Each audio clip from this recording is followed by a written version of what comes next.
Good afternoon বন্ধুরা, প্রতিদিন আমার সাথে চ্যানেলে তোমাদের সবাইকে স্বাগত। কেমন আছো তোমরা? নিশ্চয়ই খুব ভালো আছো। তো বন্ধুরা, আমি আজকে দুপুর থেকে ব্লগটি শুরু করলাম।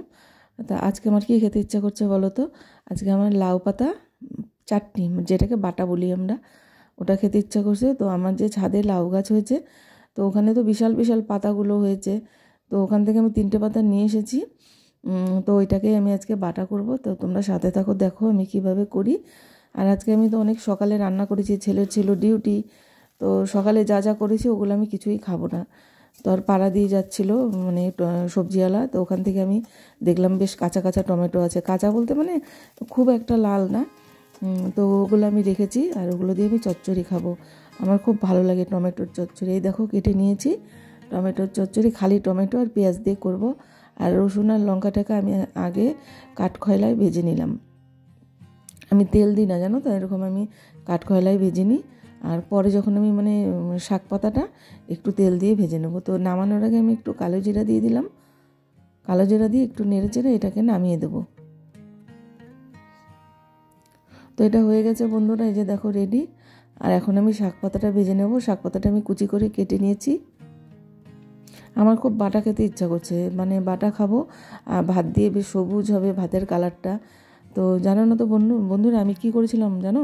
এই যে ভিডিওটা মানে যেটা আমি আজকে পোস্ট করব, এটা মানে আমি এডিট করেছিলাম গেল কালকে। তো এডিট করে রেখে দিয়েছিলাম যে আজকে আমি পোস্ট করব।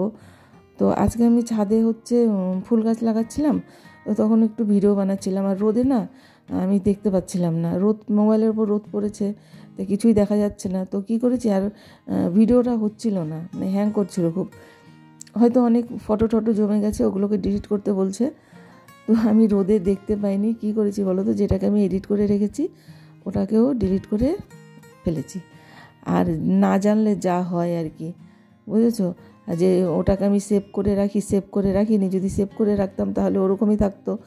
আবার হচ্ছে ডিলিট করলেও তো ওগুলো আবার থেকে যায় মোবাইলে।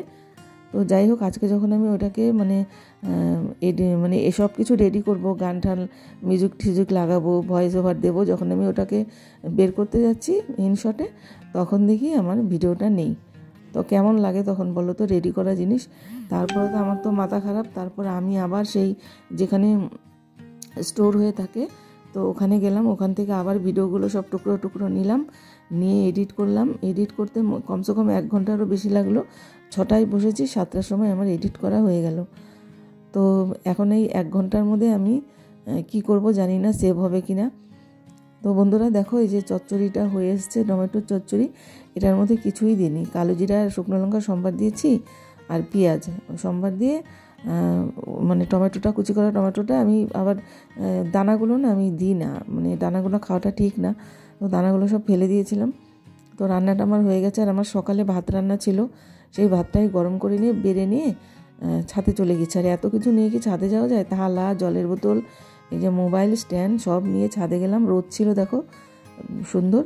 তো নিচের ঘরগুলো এত ঠান্ডা, আমাদের ওখানে বসে খেতে না ভালো লাগে না। আর একলা একলা খাই, সত্যি ভালো লাগে না। আর ছাদে বসে খেলে একটু চারিদিকে সব কিছু দেখা যায়, বেশ ভালো লাগে। তো রোদে বসে আমি ভাতটা খেয়ে নিলাম বন্ধুরা। আর ভেবেছি ছাদের মধ্যে তো জামা কাপড় আছে, সেই যদি ছাদে না আসি না, সেই সন্ধ্যা লেগে যায় আমার ছাদে আসতে। আর জামা কাপড়গুলো শুকিয়ে গেলেও কী হয়, এমন ঠান্ডা হয়ে যায়, কুয়াশায় মনে হয় আবার ভিজে গেছে। তো যাই হোক, এখন আমার ছাদে এসে ভালোই হলো, তাহলে আমি জামা কাপড়গুলো একবারে নিচে নিয়েই নামতে পারবো। তো আমি আজকে খুব ভালোই খেলাম, আমার মানে লাউ পাতা বাটা দিয়ে আর টমেটো চচ্চড়ি।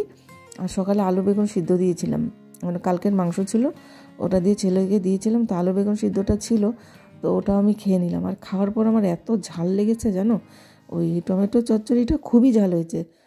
কাঁচা লঙ্কা দিয়েছি কিন্তু তাও খুব ঝাল হয়েছে।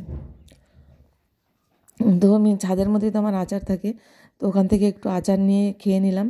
আর আচারের মধ্যে কুলের বীজগুলো না ভাঙা ভাঙা ছিল।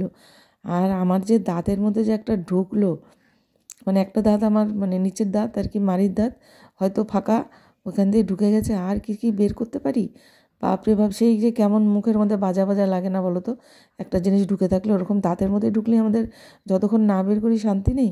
তো ওটাকে আমি খোঁচাখুচি আঙ্গুল দিয়ে অনেকক্ষণ থেকে করছি, কিন্তু বের আর করতে পারছি না। আর মানে আমি যে দাঁতগুলো মুখটা বুঝতে পারছি না, মানে ওটার মধ্যে খালি আটকাচ্ছে আর কীরকম যেন লাগছে। দেখো খোঁচাখুচি করছি আঙ্গুল দিয়ে, কি করছি কিছুতেই তো বেরোচ্ছে না। আমি কি করি এখন, সমস্যা হয়ে গেল। আর ছাদের বন্ধুরা, এটা একটা ছোট্ট ব্লগ, তোমরা সম্পূর্ণ দেখো। আজকের জন্য এখানেই শেষ করলাম, টাটা।